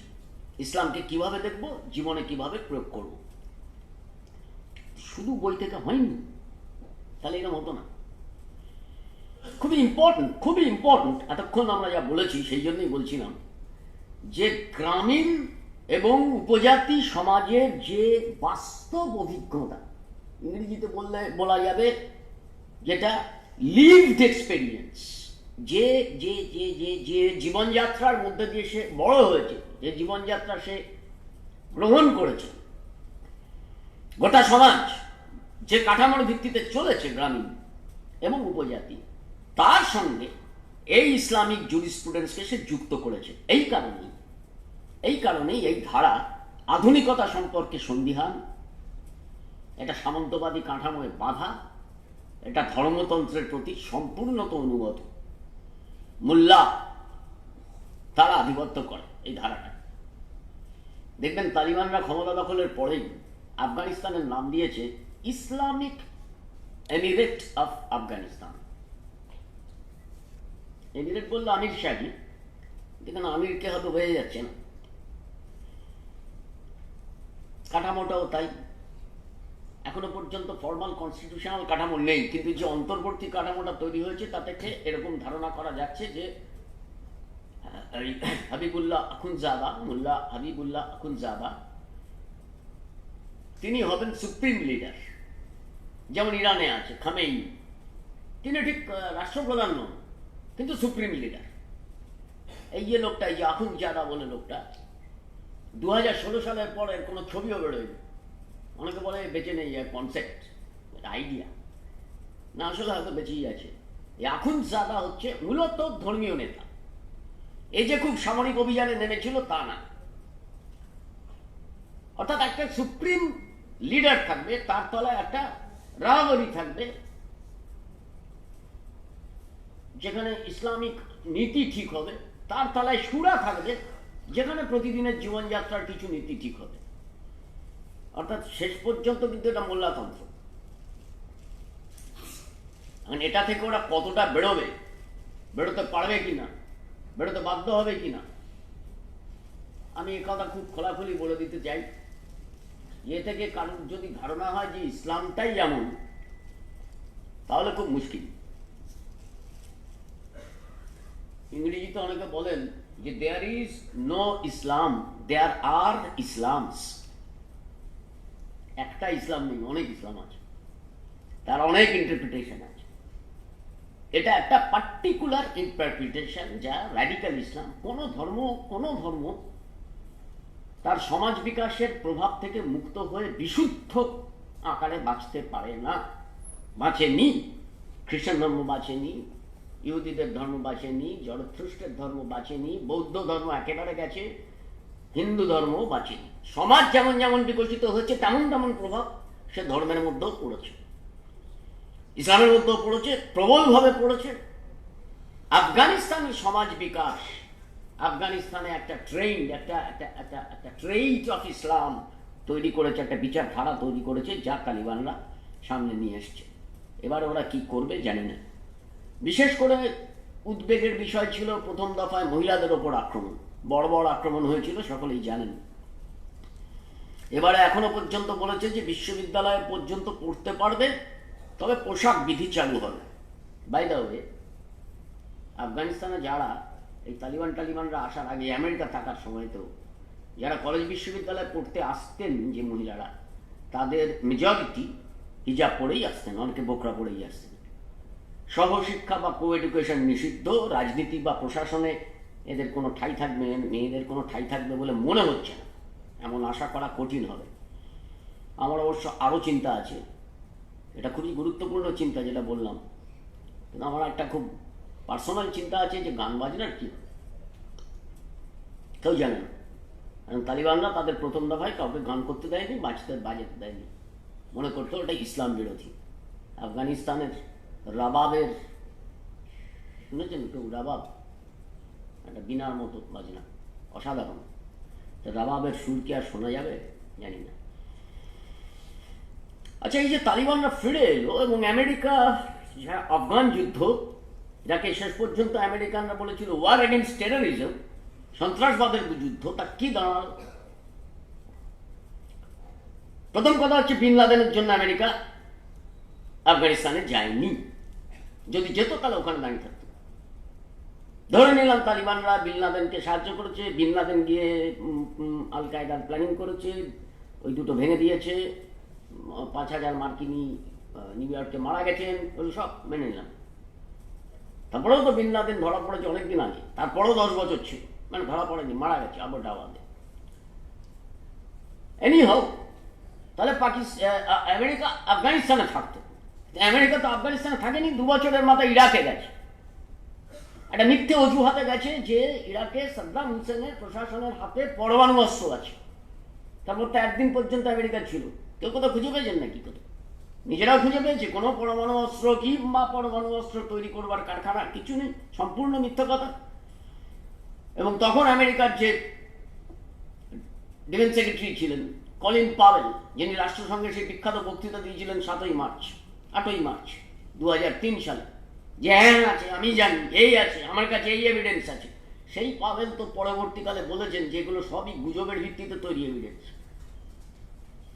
যে আমেরিকা সিরিয়ায় গেল কেন? আরো অনেক পরে আসাদকে হঠাৎ, এর সাথে তালিবানের কি সম্পর্ক? বিন লাদেনের বা কি সম্পর্ক? আসাদ সুন্নি নন, আসাদ ভালো করে শিয়াও নন, ওকে ওরা হেরেটিক মনে করে। উনি যে যে যে যে ইসলামিক ধারাটা অনুসরণ করেন সেটাকে ওরা হেরেটিক মনে করে। নাইদার শিয়া নর সুন্নি। ওখানে গেল কেন? শুধু যায়নি। লিবিয়ায় গেল কেন? গদ্দাফিকে হাঁটাতে। শুধু যায়নি, এই পশ্চিম এশিয়া আধিপত্য তৈরি করতে গিয়ে নতুন নতুন সন্ত্রাসবাদী গোষ্ঠী তৈরি করেছে। আমেরিকা করেছে, সব কটা আমেরিকা করেছে। যেমন সিরিয়ায় তারা জাবাতুল নুসরা বানিয়েছিল প্রথমে,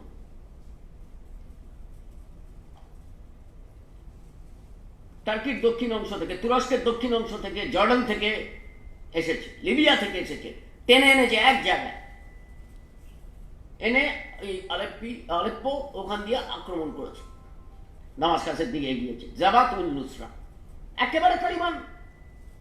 যেখানে জাবাতুল নুসরা ক্ষমতা দখল করতে পেরেছিল সেখানে সব ভেঙে চলে দিয়েছে, লাইব্রেরি ভেঙেছে, মসজিদ ভেঙেছে, সব ভেঙে চলে দিয়েছে। দলে দলে লোককে খুন করেছে, মেয়েদের তো ছেড়ে দিন। বানিয়েছে কে? আমেরিকা। টাকা দিয়েছে কে? আমেরিকা। লিড করেছে কে? সিরিয়ায় মার্কিন রাষ্ট্রদূত। তারপর জাওয়াতুল নুসরাত পারল না, কোমর ভেঙে দিল সে, তখন তৈরি হলো ইসলামিক স্টেট, যাকে আইসিস বলে এখন। কে তৈরি করলো? আমেরিকা। কারা সিরিয়াতে ইসলামিক স্টেট তৈরি করলো? আমেরিকা।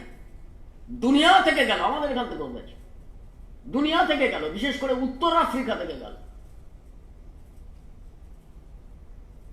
আফগান রাষ্ট্রপতি হামিদ কারজাই, তিনি কিন্তু মার্কিন সমর্থিত ছিলেন।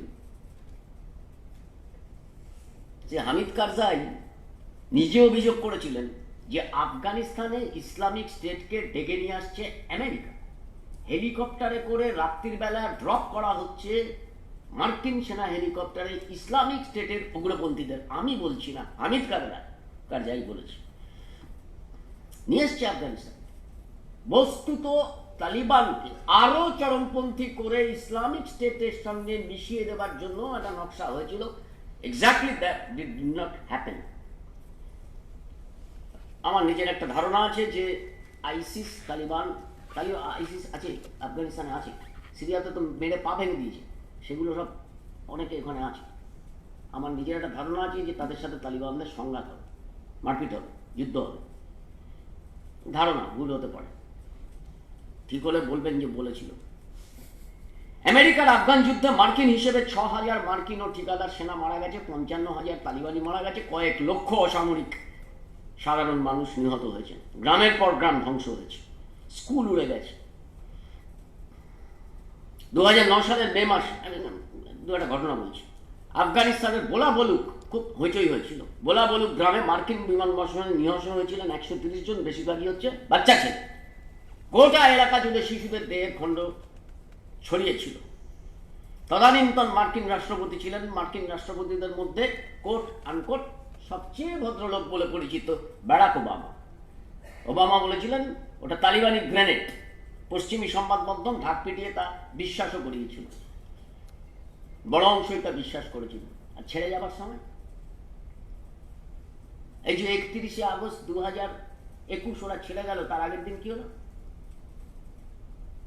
ওরা বলল যে মার্কিন কাবুল বিমানবন্দরে সম্ভাব্য আত্মঘাতী হামলা ঠেকাতে ওরা নাকি সুইসাইড বম্বারকে আক্রমণ করেছে। একটা গাড়ি, সুইসাইড বিস্ফোরক ভর্তি গাড়ি আসছিল, পরে দেখা গেল গাড়িটারি কিছু না, দুটো গাড়ি বাড়ির মধ্যে দাঁড়ানো আছে, এমনি বাড়ির লোকেদের গাড়ি, সেখানে বাচ্চাগুলো খেলছিল, ফাঁকা গাড়িতে যেমন বাচ্চাগুলো খেলে তেমন। ইন্টারেস্টিংলি সেই বাড়ির লোকেরা আফগানিস্তান ছেড়ে আমেরিকাতে যাওয়ার পরিকল্পনা করছিল, কাগজপত্র জোগাড় করেছিল। 10 জন 12 জন মারা গেছে। এইবার আর কেউ বিশ্বাস করানো যায়নি। এবার মার্কিন জনগণও জেনে গেছে এবং এই ধরনের ভয়ঙ্কর আক্রমণ হয়েছে গোটা 20 বছরে। আমরা জানি তালিবানরা মেয়েদের ওপর খুবই অত্যাচার করেছে, কিন্তু গোটা 20 বছরে আফগানিস্তানে যেভাবে অবাধে রেপ হয়েছে, কটা কাহিনী সংবাদ মাধ্যমে প্রকাশিত হয়েছে। শিশুদের ওপর অত্যাচার হয়েছে ভয়ঙ্কর। যেটুকু উন্নতি হয়েছে, হ্যাঁ হয়েছে, স্কুল কলেজ কিছু হয়েছে, সেগুলো আমি আগেও বলেছি। কাবুল এবং বড় কয়েকটি শহর, অনেকে বলে কাবুলের গ্রিন জোন, সেখানে মার্কিন সেনারা থাকে, মার্কিন সামরিক অফিসাররা থাকে, তাদের ওই ঠিকাদার ওয়ারলর্ড বলে, তাদের আমেরিকার কাছ থেকে পয়সা পায়, যুদ্ধ করে, তারা লোক রিক্রুট করে যুদ্ধের জন্য, যারাই বেশি মারা গেছে। তারা বিলাসে জীবনযাপন করেছেন, আর দেশের অর্ধেক মানুষ দরিদ্র, 90 লক্ষ যুবক আছেন বেকার। নেটো এবং আমেরিকা তাদের স্ট্র্যাটেজি, তাদের রণনীতিতে যুদ্ধ চালিয়েছে। এই যুদ্ধে আফগান শাসক শ্রেণীর একাংশের কাছে খুবই লাভজনক হয়েছে। আফগানিস্তানের জনগণ এই মার্কিন আগ্রাসনকে শেষ পর্যন্ত মেনে নেন। মুশকিল হচ্ছে তালিবান ছাড়া তাদের সামনে অন্য কোনো বিকল্প ছিল না। দেয়ার ওয়াজ নো ডেমোক্রেটিক ফোর্স। যত রক্ষণশীল, যত পশ্চাৎমুখী হোক, মার্কিন আগ্রাসনের বিরোধিতার কারণে তারা জনগণের বড় অংশকে, উল্লেখযোগ্য অংশকে নিজেদের সঙ্গে সামিল করতে পেরেছে। আমেরিকা কেন যুদ্ধ থেকে সরে এসছে সে তো অনেক কথা, সকলেই জানেন। এখানে অ্যাডভান্স কমিউনিটিরাই আছেন, বুঝতে পারছি। প্রথমত অভ্যন্তরীণ সংকট, আমেরিকার অর্থনীতি কাঁপছে, ধুঁকছে, আর এগোনো যায় না। অর্থনৈতিক সংকট 2008-এ শুরু হয়েছিল, 21-এও শেষ হবার কোনো লক্ষণ নেই। আনুমানিক হিসেব 3 লক্ষ কোটি টাকা খরচা হয়েছে আফগানিস্তানে। সেনা প্রত্যাহারের সময় বাইডেন যখন বক্তৃতা দিয়েছেন, তখন তিনি সেটাকে 365 দিয়ে ভাগও করেছেন, করে দেখিয়েছেন যে প্রত্যেক দিন কত টাকা খরচা হচ্ছে। আমেরিকার ভাষায় যেটা ছিল ফর এভার যুদ্ধ, চলতেই থাকবে, ও আর চলতেই থাকবে। ক্ষমতা আর আমেরিকার নেই, কংগ্রেস জন্যেই সরে এসছে।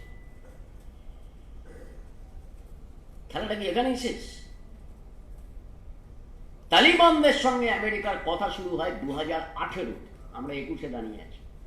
18 আব্দুল গনি বারাদার, যে লোকটা উপপ্রধানমন্ত্রী হয়েছে, আচ্ছা বারাদার মানে কিন্তু ভাই, জানে আমন বারাদার ওরা বলে। ইন্টারেস্টিং, ইংরেজি তো ব্রাদার, বাস্তু তাই, জানে আমন বারাদার, ওরা শুভেচ্ছা বিনিময় করে। আব্দুল গনি বারাদার, এ লোকটা পাকিস্তানের জেলে বন্দী ছিল। 2018 সালে মার্কিন প্রশাসনের অনুরোধে পাকিস্তান ওকে ছাড়ে, ও চলে যায় কাতারের রাজধানী দোহায়। সেখানে প্রকাশ্য অফিস হয় তালিবানদের। আব্দুল গনি বারাদার এবং অন্য আরো কতগুলো লোক, পাশে মার্কিন দূতাবাস, কাছাকাছি, মানে কাছাকাছি আর কি, ঠিক পাশেই নয়। কথা চলতে থাকে। 2020-তে চুক্তি হয় যে আমরা সরে আসবো, তোমরা খুলবে। তাহলে তালিবানদের এই ঝটিকা উত্থানকে আদৌ বিস্ময়কর? আদৌ বিস্ময়কর? আমার তো মনে হয় যে তালিবানদের আমেরিকা এখনো ব্যবহার করতে পারে। তালিবানদের মধ্যে বিভাজন আছে, আমরা যতটা মনোলিথিক ভাবছি ততটা না। সেই বিভাজনকে ব্যবহার করতে পারে এবং আফগানিস্তানকে মার্কিন তাঁবে রাখবার জন্যই তালিবানকে যে ব্যবহার করা হবে না তার কোনো নিশ্চয়তা নেই। নেই, হয়তো আমরা যখন ভাবছি আফগান যুদ্ধ শেষ হয়েছে, আসলে আফগান যুদ্ধ শেষ হয়নি। তাহলে এই যুদ্ধে সবার ক্ষতি হয়নি। যেমন ধরুন মার্কিন যুদ্ধ নির্মাতা সংস্থা লকহিড মার্টিন, বোয়িং, এই সেই বড়গুলো বিপুল লাভ হচ্ছে। বড় ছটার তো বিপুল লাভ হয়েছে। আমি অর্থনীতির অঙ্কে যাব না, একটা সোজা অঙ্ক আপনাদের বলি। 2001 সালে যদি আপনি লকহিড মার্টিনের কোনো শেয়ার কিনে থাকেন $10,000, তাহলে 2021 সালে তার দাম হচ্ছে $97,000। এইটা আমেরিকাতে অন্য কোনো শিল্পে কোনো ম্যানুফ্যাকচারিংয়ে হয়নি। শেয়ারের ভ্যালু এত বাড়েনি। এ তো শেয়ারের ভ্যালু, আসল মালিকের তো এর থেকেও বেশি লাভ। আমার অবশ্য চোখ গেছে অন্য জায়গায়। এই সময় আপনারা জানেন যে আফগানিস্তানে খুব আফিম হয়,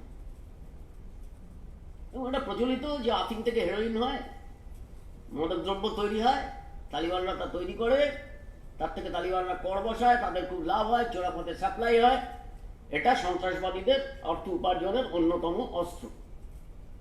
ঠিক মেনে নিলাম, কথাটা মিথ্যে না।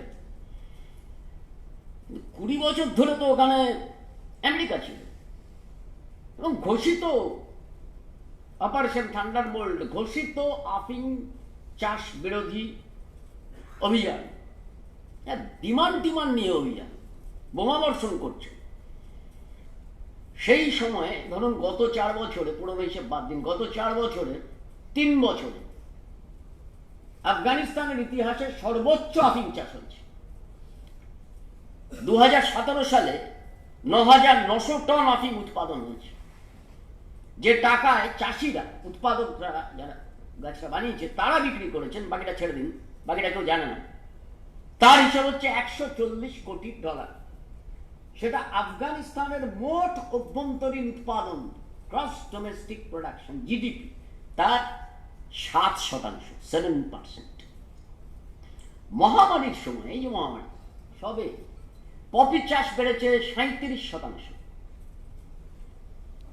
তাহলে মার্কিনীরা যে বড়াই করছিল যে আমরা ওখানে আফিমের বিরুদ্ধে অভিযান করছি, বাস্তবে কি হয়েছে? বাস্তবে এই সময় সবচেয়ে বেশি আফিম রপ্তানি হয়েছে আফগানিস্তান থেকে, সবচেয়ে বেশি। একদিন বলেছেন যে যুদ্ধ বাদ দিলে আফিমই আফগানিস্তানের সবচেয়ে বড় শিল্প। এটা হতে পারতো না যদি মার্কিন সেনাবাহিনীর এর পিছনে না থাকতো, মার্কিন মদতপুষ্ট সরকার এর পিছনে না থাকতো। বিলিয়নস অফ ডলার্স আফিম বেচেছে আমেরিকা। সবচেয়ে বেশি এক্সপোর্ট হয়েছে ওখান থেকে আফিম, এই মার্কিনের উপস্থিত থাকা অবস্থায়।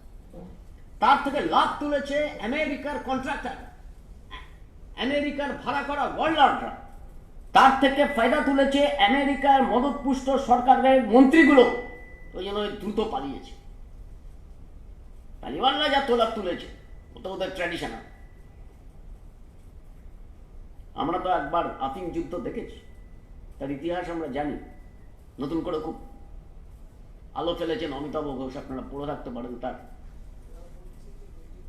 ট্রিলজি, 3টে উপন্যাস, পারলে কেউ পড়ে নেবেন, যে কিভাবে ব্রিটিশরা চীনকে জোর করে আফিম খাইয়েছিল থ্রু ইন্ডিয়া। অবশ্য অমিতাভ ঘোষের অনেক অনেক আগে মার্ক্স সেটা লক্ষ্য করেছিলেন যে ভারত থেকে ব্রিটেন যা নেয়, আমি বলতে গেলে অন্য জায়গায় চলে যাবো, সরি, একটা বাক্য বলে, ব্রিটেন যা নেয়, সম্পদ চালান যে করে, অর্থনীতির পরিভাষায় ট্রিবিউট, এখান থেকে যা নেয় তার একটা বড় অংশ হচ্ছে আফিম চাষ। ভারতের কৃষকরা আফিম চাষ করে, সেটা চীনে ঢোকায়, এবং চীনের মানুষকে তারা বাধ্য করেছে, সে কারণে চীনে যুদ্ধ করেছে, একটা গোটা জাতিকে আফিমে নেশাদবুদ করে দিয়েছে, সে কারণে হংকং দখল করেছিল 1884। খুব ভালো উপন্যাসগুলো পড়ে দেখবেন পরপর, ইবিস উপন্যাস সিরিজ, ইবিস ট্রিলজি বলে। তাহলে আমরা কি আরেক ওপিয়াম ওয়ার দেখছি? দেখলাম। আসলে কি আমরা 20 বছর ধরে একটা আফিম যুদ্ধ দেখলাম? এখন আফগানিস্তানে যা ঘটছে, কমরেড কল্লোল আমাকে নির্দেশ দিয়েছেন বলবার সময় যে তার ভূরাজনৈতিক পার্সপেক্টিভ, বিশ্ব রাজনীতির পার্সপেক্টিভ বলতে, আমি বেশি বলছি না, অল্পই বলছি। প্রথম কথা, আমেরিকার স্ট্র্যাটেজি শিফট হয়েছে, রণনীতির পরিবর্তন ঘটেছে। এখন প্রধান লক্ষ্য হয়ে দাঁড়িয়েছে চায়না। বাইডেন, আমেরিকান রাষ্ট্রপতি, সেনা প্রত্যাহারের দিন একটা খুব ইম্পর্টেন্ট ভাষণ দিয়েছেন। সেই ভাষণে তিনি পরিষ্কার বলেছেন যে এখন মূল শত্রু চীন ও রাশিয়া। আমেরিকার স্ট্র্যাটেজিক শিফটটা কি? Serious strategic shift. একদিন চীনকে কন্টেইন করা হচ্ছিল, আটকে রাখা হচ্ছিল, এমন মিলিটারি ইকোনমিক পলিসি নাও যাতে চীনের রাইজ আটকে থাকে, কিন্তু দ্রুত বাড়ছে। এখন কি? কন্টেইন অ্যান্ড আইসোলেট, চীনকে বিচ্ছিন্ন করো, আটকাও, সঙ্গে বিচ্ছিন্ন করো। তাহলে চীনের সঙ্গে যুদ্ধ করতে গেলে অন্য কোথাও যুদ্ধ করে পারবে কোথায়? আর তো কোথাও করা যাবে না, ওইখানে পড়ে থাকতে হবে। দেখবেন এখানে আমেরিকা, জাপান, ভারত এবং অস্ট্রেলিয়াকে নিয়ে একটা চতুষ্টয় কোয়াড গঠন করেছে। ভারত মহাসাগর এবং প্রশান্ত মহাসাগরীয় অঞ্চলে চীনকে ডিস্টার্ব করা, মোকাবিলা করা, চীনের বাণিজ্য পথে বাধা দেওয়া, এটা হচ্ছে প্রধান কাজ। তেমনি আমেরিকা ভেবেছিল যে উজবেকিস্তান, আফগানিস্তান, তাজিকিস্তান এবং পাকিস্তান এটা নিয়ে একটা সেন্ট্রাল এশিয়ান কোয়াড হবে। আফগানিস্তান, উজবেকিস্তান, তাজিকিস্তান, পাকিস্তান, জিওগ্রাফিটা ভালো। রাশিয়াকে প্রেশার করবে, চীনের পথে বাধা দেবে। ধাক্কা খেয়েছে। সব সময় সাম্রাজ্যবাদের পরিকল্পনা বাস্তবায়িত হবে তা তো হয় না, জোরালো ধাক্কা খেয়েছে। এ ব্যাপারে কোনো সন্দেহ নেই যে American imperialism has been defeated in Afghanistan. সেখানে মার্কিন সাম্রাজ্যবাদ পরাস্ত হয়েছে, যাদের হাতেই পরাস্ত হয়ে থাকুক। ফলে এটা ধাক্কা খেয়েছে। কিন্তু আমেরিকার এই স্ট্র্যাটেজিক শিফট আফগানিস্তান থেকে তাদের তুলে এনেছে। একে, আভ্যন্তরীণ অর্থনৈতিক সংকট পারছে না। দুই, এই স্ট্র্যাটেজিক শিফট। চীন, আফগানিস্তানকে ঘিরে চীনের দুটো বড় স্বার্থ রয়েছে, বাকি ছেড়ে দিন। দুটো বড় স্বার্থ রয়েছে। এক, আপনারা জানেন যে চীন একটা বেল্ট অ্যান্ড রোড প্রকল্প করছে। এটা যদি যায় তাহলে সোজাসুজি চীন থেকে মধ্য এশিয়া দিয়ে, পাকিস্তান দিয়ে, মধ্য এশিয়া দিয়ে সোজা চলে যাবে ইউরোপের দ্বার প্রান্তে। ইতিমধ্যে পাকিস্তানের সঙ্গে ইকোনমিক করিডোরের একটা চুক্তি হয়েছে, সিপিইসি বলে, চায়না পাকিস্তান ইকোনমিক করিডোর ট্রিটি। এটা খুব গুরুত্বপূর্ণ। এটা যদি রূপায়ণ হয়, ওই ইকোনমিক করিডোরটা, তাতে চীন গদর বন্দরের সুবিধা পাবে। ম্যাপ থাকলে দেখাতে পারতাম, গদর বন্দরের সুবিধা পাবে। তাহলে চীনের পক্ষে ওটা খুব ইম্পর্টেন্ট। গদর বন্দর দিয়ে সে সরাসরি চলে যেতে পারবে এবং কেবলমাত্র অত্যন্ত সরু মালাক্কা প্রণালীর ওপর তাকে নির্ভর করতে হবে না।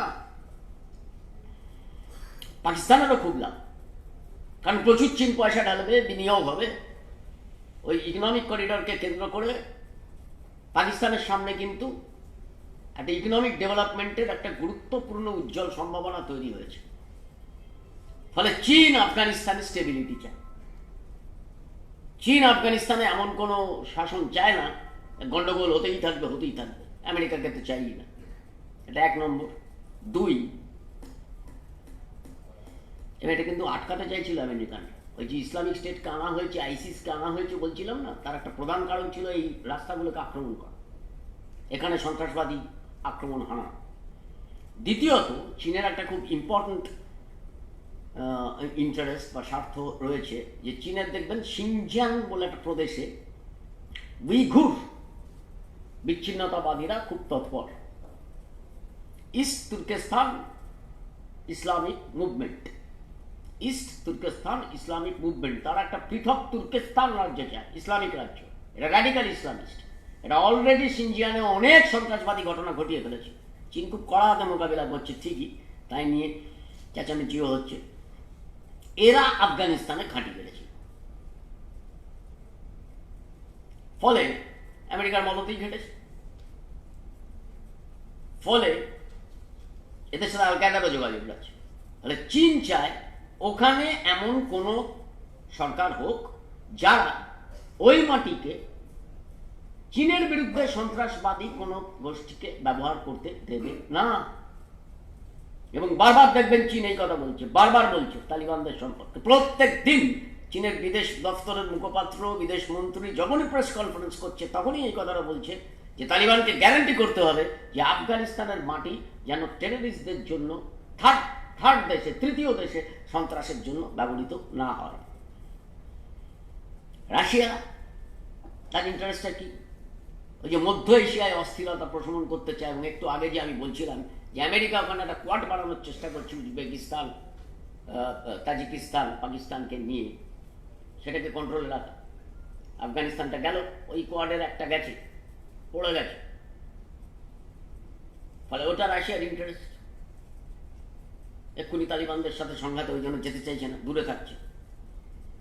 পাকিস্তানের সাথে তালিবানদের রিলেশনশিপ পুরনো, কিন্তু এও ঠিক, যদি কেউ পাকিস্তানের পলিটিক্স ভালো করে ফলো করে থাকেন, আমাদের ভারতীয়দের একটা নিয়ম আছে যে পাকিস্তান সম্পর্কে ভালো করে কিছু ফলো করা যাবে না, except cricket, to a some exchange. কিছু দূর পর্যন্ত আপনি পাকিস্তানি ক্রিকেটারদের বলতে পারেন ওই ছেলেটা ভালো খেলে, আর কিছু আপনি পড়তে পারেন। আপনি পাকিস্তানি খবরের কাগজ পড়তে পারেন না, আপনি পাকিস্তানের লেফটরা কি বলছে জানেন না, আপনি পাকিস্তানের বইয়েরা কি সুন্দর সুন্দর বই বের করছে ভারতের, অখণ্ড ভারতের ইতিহাস সম্পর্কে, সেই ইতিহাস পড়তে পারবেন না।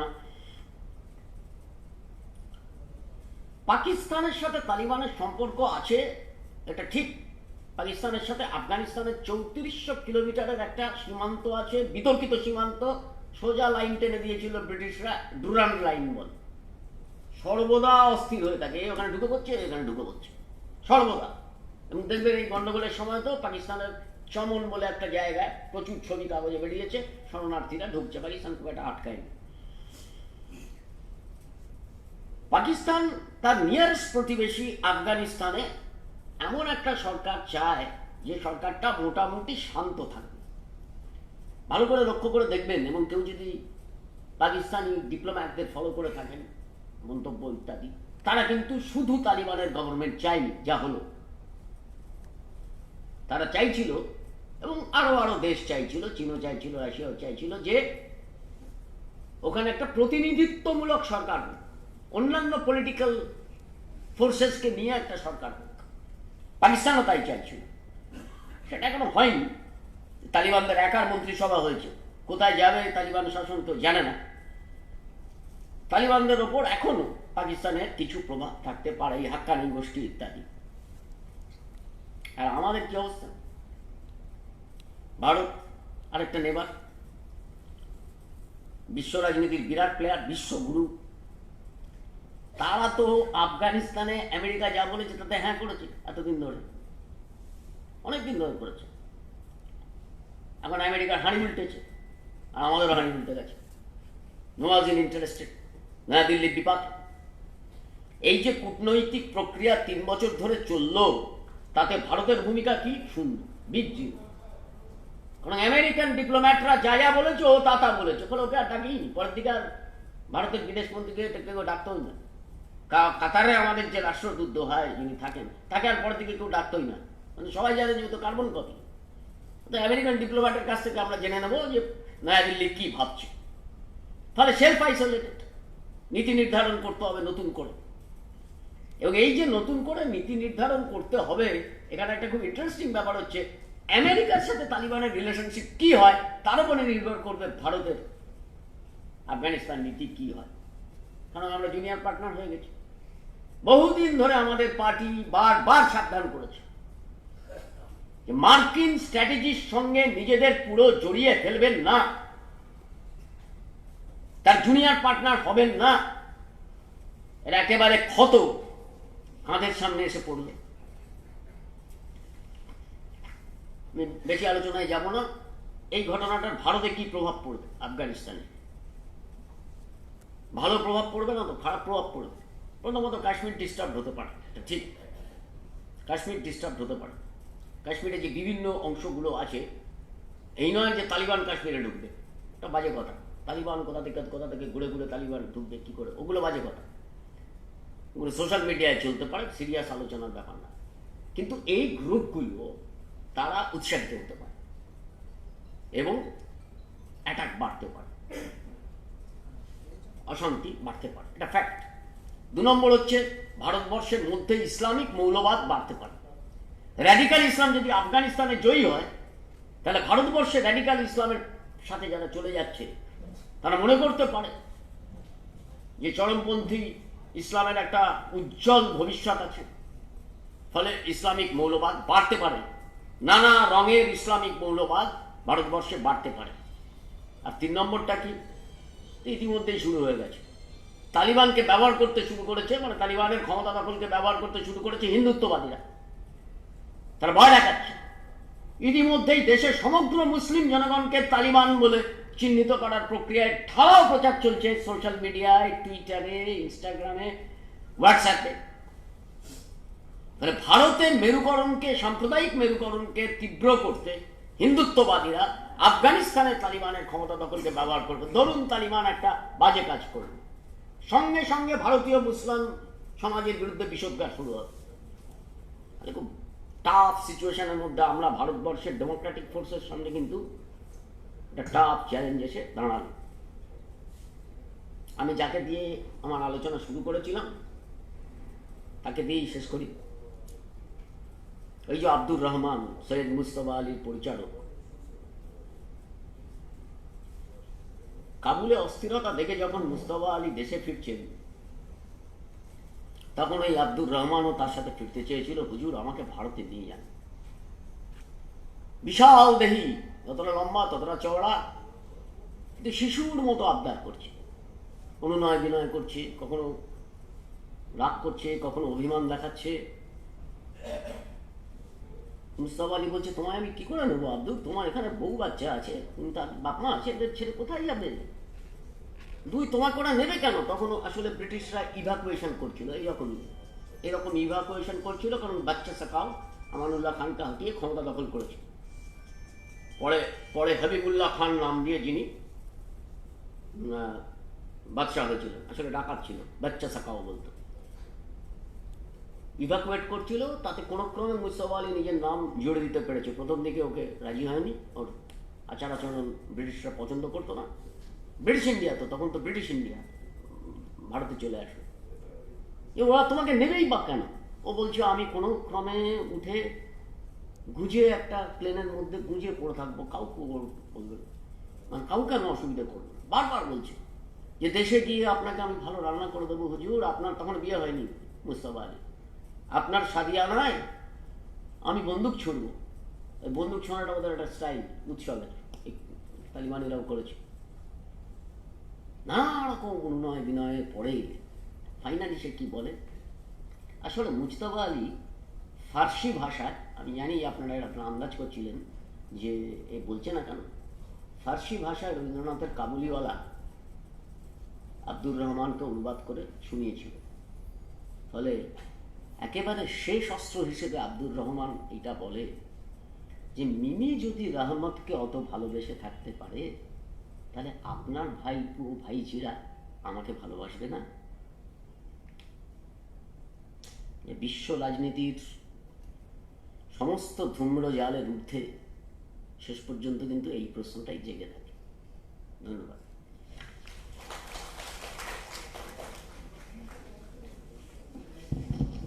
ধন্যবাদ কমরেড দেবাশিস চক্রবর্তীকে। অসম্ভব কমেন্ডেবল একটা উপস্থাপনা তিনি এখানে করেছেন। আমরা যারা উপস্থিত আছি তারা উপকৃত হয়েছি, আলোকিত হয়েছি। আমাদের আজকের কর্মসূচি এখানে আমরা শেষ করছি। আগামী দিনেও এরকম কয়েকটা কর্মসূচি আমাদের সামনে আছে। 28শে নভেম্বর এঙ্গেলসের জন্মদিনে আমাদের এখানে কর্মসূচি হবে। 21শে ডিসেম্বর স্ট্যালিনের জন্মদিনেও আমাদের এখানে কর্মসূচি হবে। আমি আশা করব যে কমরেডরা এরকমের ভালো আলোচনায় অংশগ্রহণ করবার সুযোগ পেলেন, তারা নিশ্চয়ই সেই দিনগুলোতেও আমাদের কর্মসূচিকে সফল করার জন্য তাদের ভূমিকা পালন করবেন। ধন্যবাদ।